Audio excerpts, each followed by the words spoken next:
Well, you've reached epic level. You're a minimum of level 28. You can solo most dragons, lay waste to entire armies single-handedly, and there's not even much that can even threaten you. Well, you have made one enemy, and he is a doozy. Remember that bad guy, Immortal, from the last adventure? The one that tried to go all Greek on you and destroy you in epic fashion? Well, he's back, he's pissed, and he's on the title of the module. So I'm Mr. Welch, and today we're going to try to survive the vengeance of Alphaks. Welcome to Mystara. You're in for a rough time this week.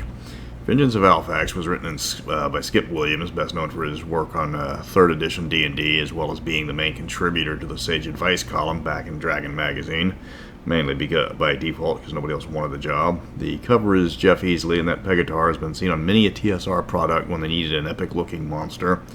The interior art was done by Mark Nelson, and while there's not a lot of it, the fire giants with a battering ram and the Thaetian troops unloading for an attack are quite impressive. This module dates back to '86, so you're still predating the Gazetteer series by several years. Now this is the last real module of the Norworld saga. It's dealing with a rebel noble looking to seize control of Norworld. To do this, the noble has sought help with the rival of Empire of Theatis, and the immortal Alphaks wants revenge for the last adventure, so that's all on you. In the process, the party is facing an invasion of giants, a large series of puzzles inflicted by Alphaks himself, and a full-blown war all in their own backyard. It's not an easy module to run because there's a lot going on in the background, so your DM needs to read it a few times to keep track of all the happenings.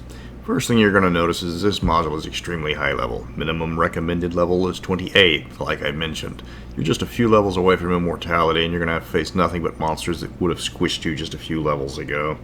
Also, you are the new successful leaders of a sizable domain, and that's going to play a major part in the adventure. It's not a linear adventure. Several of the shenanigans inflicted on the party by Alphaks can happen at any time. You need to break them up through the whole module so the party doesn't think you're just picking on them. The module's broken into 5 parts, though one part is entirely optional.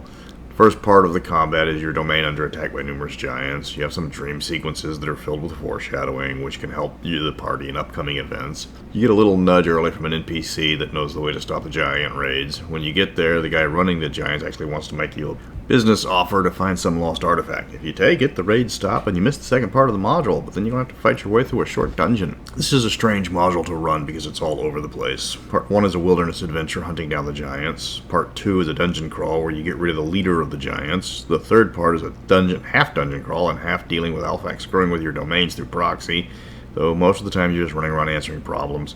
This is by far the most frustrating part of the modules because it's almost all math problems.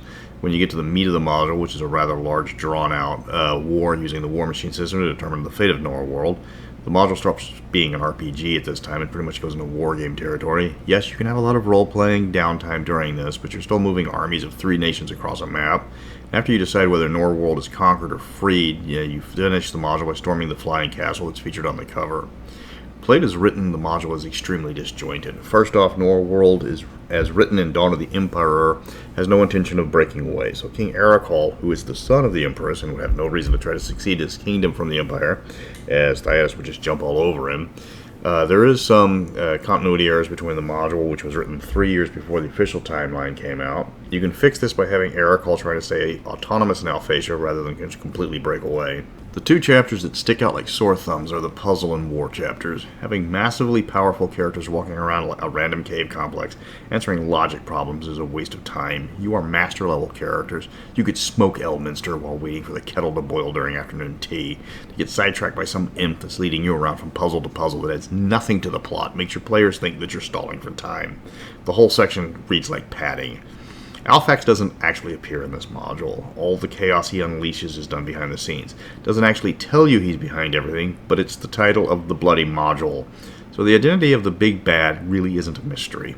He does screw with your domain quite a bit. There's a long list of various disasters and nastiness that hits your land and the towns you've established. Remember, you're some of the most powerful people on the face of Mystara. Your domain at this point is probably a major city, and heads of state come to you for help. So when your least favorite immortal starts messing with you, the DM is going to have to make it difficult to challenge the party while not making it look like the difficulty is being ramped up arbitrarily. And that's a big pet peeve of mine. In high-level adventures, when you only run up against high-level NPCs, I know there's a lot of modules that are guilty of this, and I know they're trying to make things challenging, but when you're epic level and every orc you run across has over 100 hit points, it's going to cause more of an eye roll than a sense of challenge. You've earned your epic status. There's only a few hundred people equal to you in power level in the world. They don't all have to live in your backyard. You can still have cannon fodder monsters there to die in one hit to let the party know how badass they are. It's okay to let them be combat monsters for a while. So you get to the war games part of the module, and this is where the game just bogs down. You got 20 turns of war games to decide the fate of Norworld. Then you got to run a series of battles while the party tries to defend the various cities of Norworld. Though if you do too good of a job, the game cheats and starts teleporting armies directly outside the cities you were trying to protect. Add in the fact that Alphaks suddenly starts invading its own territory, and you've got a royal mess. Now, in this timeline, Erekal wants to be free of his mother. In the official timeline, his loyalty never wavers. In the pre-Dawn of War empires, he does want to break away. The best way to smooth these out is to work up a rivalry between Erekal's half-brother Xandar, who is one of the best villains in Mystara. Instead of Erekal wanting to separate from Alphaks, he just wants to stay autonomous. Xandar is jealous of his brother's success, especially since Xandar is a total failure of a ruler. Erekal isn't a wizard, so he has no claim to the Alphasian throne, while Xandar has magical power, and he is the heir apparent. So the Alphasian interference is Xandar trying to take over his brother's kingdom, since Xandar can't run a successful kingdom, so he'll just try to take over one that is being run well by claiming it's his right. Now the last part of the module is taking down the head of the conquering force, who's been cruising overhead with a flying castle. Since the party probably already has their own flying ship at this point, or the wizard can just fly them all up to the castle, you have to keep this thing hidden until the end of it, or they're just going to take it down early. The defenses of the castle are pretty laughable for a while until you get to the undead bosses, which are finally a challenge. Then you're on a timetable because while you're trying to fight the undead bosses, the castle is falling. So if you can save the castle by beating the boss monsters, you're going to find it unusable after all. That ends the Norworld saga, with either Erekal still on the throne, Thyatis finally conquering it, or Alphaks taking direct control. Now that's assuming you don't side with Thyatis all the way back in Conquest of the Warlords, which was a very real possibility, since their help was a major plot point in Red Arrow Black Shield. There's also a very good chance the party has long taken complete control of Norworld by now. The Vengeance of Alphaks is an extremely scatterbrained module. Parts of it are ridiculously easy for a 30th level party, and other parts are just throwing tremendous amounts of high level bad guys at you without pause. Then it slows down while you go off and wage a massive war, but it doesn't throw itself completely into the war aspect of the module like Red Arrow Black Shield did. It's hard to say what the plot of the module was. You could say it was to stop the conquest of Norworld, but that takes time getting to that plot point. The puzzle section is jarringly out of place because it doesn't really add anything to the story. The module is rather cheap to acquire. $20 on eBay will get you a good copy. It's not a module in demand, so getting one for the collection is easy. The PDF is available for $5 as always, but if you want a copy, just get the hard copy. It's there to tie up the end of the Norworld series, but it doesn't do it well. You fought your way through 30 levels minimum, and the module really doesn't address how powerful you've actually become in the course of the module. So next week, you're going back to thwart Alphaks for a third straight module as he's trying to unleash world-eating monsters onto the unsuspecting world with Twilight Calling.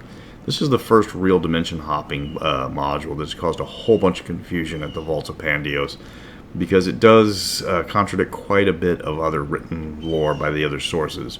So until next week, war never changes.